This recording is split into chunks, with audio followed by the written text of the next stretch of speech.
All right, what's up, my brother? So the title of this one, and it went absolutely viral this week, is "My Ex Stole My Childbearing Years. Does He Owe Me Compensation?" I'm not going to read you the whole article, but what I'll do is I'll pin it below in case you want to read it. But the TLDR version is a 38-year-old guy broke up with a gal after 10 years of living together. They had a house, and she's in her early, well, 34. So she's in her mid-30s, and she's upset that she's lost her opportunity to have children, or she thinks she's lost her opportunity to have children, and she wants him to pay for IVF, to which he's denied. So this went around, and there's both sides of the equation commenting on it from very, very strong positions. I'm going to read you this retweet from this gal named Jessica, who says, "Yes, men should have to pay extra taxes for being single after the age of 30. Those taxes can go towards financial incentives for married couples to have children. That solves birth rates. Boom. You're welcome." We'll comment on that in a minute. The reason men specifically need to be taxed extra, especially above a certain tax bracket, is to eliminate the quote-unquote more money, more bitches incentive for success. Ideally, a man's incentive for success should come from providing for his family. It's best if men settle down to avoid men wasting women's reproductive years. Alternatively, maybe you can get out of a single tax if you are in a new registered relationship for less than 2 years. That gets all the relationships registered so people cannot cheat without the side pieces knowing. Now, there's a lot of comments feeding back on this. I actually tried to bookmark her post, but apparently I'm blocked for some reason. I'm not sure why. I've never heard of this person before. But when you look at the comments, you can see a lot of back and forth on it, with many guys talking about women and accountability and talking about equal rights, equal responsibility. There's, of course, the Matrix image of dodging accountability. And it goes back and forth and on and on. Like, this one got millions and millions of views. And it's wild because, I thought women were supposed to have agency. Isn't that the case? Isn't that what we've been told? Well, we're going to hop on the road and have a conversation about this. This is probably the last time you're going to see me in the turbo. It's going in for storage. It's a balmy 5 degrees out right now, and I got to make some room in my garage. But let's talk about this interesting viral post that feminists seem to think that men owe them more reparations for, which is just wild because men on a large percentage contribute way more to the tax coffers than what women do. So, I mean, look, I get it, women's best childbearing years are when they're younger, and at some point they come to the realization that they're no longer as reproductively viable and as also viable in a sexual marketplace as a reproductive option to men. So I could understand why she might feel, quote unquote, feel like she was maybe led on or led to believe something else was going to happen. But the truth of the matter really is, guys, is that men don't leave great women. Men don't abandon great women on the sexual marketplace for other options. They really just don't. If she's respectful, if she's sweet, if she's kind, if she has nice culinary skills, if she's pure-ish to some degree. I know that one of the big complaints that a lot of men have on the sexual marketplace today is that a lot of women, especially by the time they've hit their 30s, carry around a lot of baggage, and we're kind of expected to correct that or look past it, if you will, which is something really, really strange from Bizarro World, because men are very, very interested in a woman's past, because women are also conversely very, very interested in a man's future ability to provide.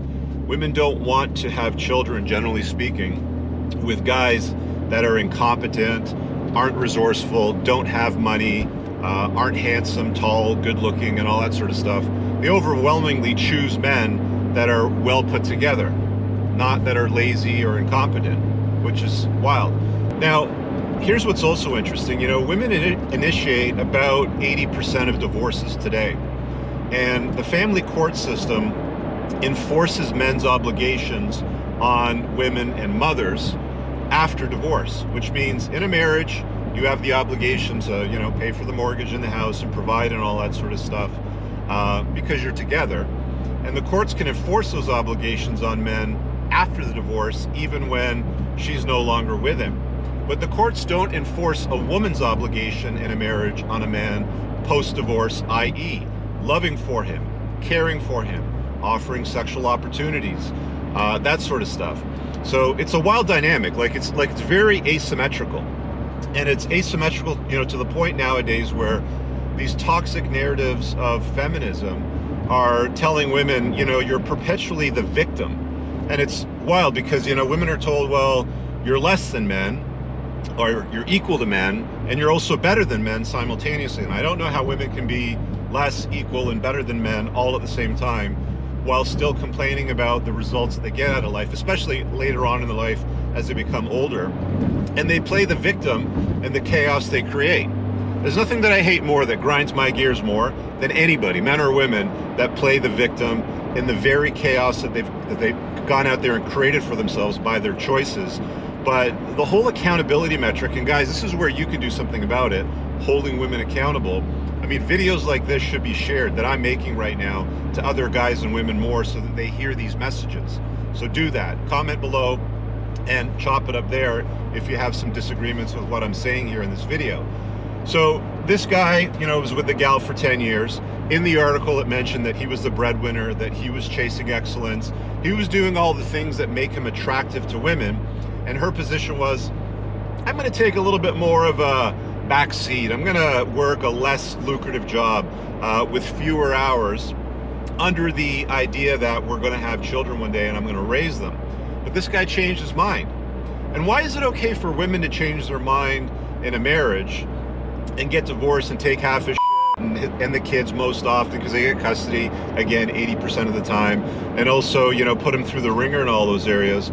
But it's not okay for men to change their mind about a woman. There's no talk in the article about what she did. Again, men do not leave good women. They really, really don't. They only leave women that are problematic in their life. They only walk away from bad relationships. It's very rare that men, in fact, end relationships. Even outside of marriage, women predominantly leave most relationships and go on to the next guy. So in any condition that you want to look at, it's mostly women leaving men. So it's rare that men leave a woman, and when they do, it's generally for a really good reason. And we don't know what this guy's reason was. Clearly she was a problem for him, and he said no to a continued commitment, and said no to having children with her, getting married, having a ceremony, staying with her in a committed form that looks like marriage anyway to the world. So whose fault is this? Is it the guy's fault, or is it the gal's fault? At the end of the day, I think that what women can do is, if they're serious about having children, they should do it in their prime fertility years, in their prime childbearing years, which is typically in their 20s or their early 20s. On the sexual marketplace, women are generally the most attractive to men around the age of 22, 23. And that's when women should be prioritizing family formation, finding a guy, settling down, having children, but they don't. Nowadays, toxic feminism tells women, go out there, girls, have fun, be as promiscuous as you want. Guys do it, you can do it too. Don't worry about family formation. Go and chase your career, climb a corporate ladder, get a whole bunch of degrees, because you can have children later on in your life, in your 30s or even 40s. And now this woman is pissed off, and she wants this guy to pay for her IVF treatment. What a load of crap. This is just another tax, another way that they're trying to mistreat men and bachelors and force them to do things that men really don't have any obligation to do. Once a relationship ends for us, that's it. You should just part ways. You're done. You take what you have, I take what I have, and that's it. And if you don't like that, ladies, choose men better. Choose men that are capable of giving you what you want, and also do the things that encourage men to give you what you want. I mean, if you're serious about a family, quit partying your youth away, going out to nightclubs and Ibiza and Cancun to foam cannon parties till 4 or 5 o'clock in the morning, doing all kinds of drugs and smoking and drinking and running through a whole bunch of guys. It's not uncommon nowadays for women to have a notch count into the triple digits, and in some cases, dozens upon dozens. And what we've seen in studies is that these women are the worst kind of women that guys should marry and have a family with. They're way more likely to cheat. They're far more likely to file for divorce. They're far more likely to report dissatisfaction in a long-term relationship. I mean, if you think about it, if a chick's been with, I don't know, let's use something reasonably conservative, like 35 guys or something like that before she finds a guy in her 30s, and she's got a bigger notch count, when things don't start going her way, after 30 or 35 guys, it's no big deal for her to make you number, 31 or 36 or something like that, because she's used to it. She's done it a whole bunch of times. It's not that difficult for her, right? Her ability to pair bond to a guy diminishes, and for her to walk away is very simple.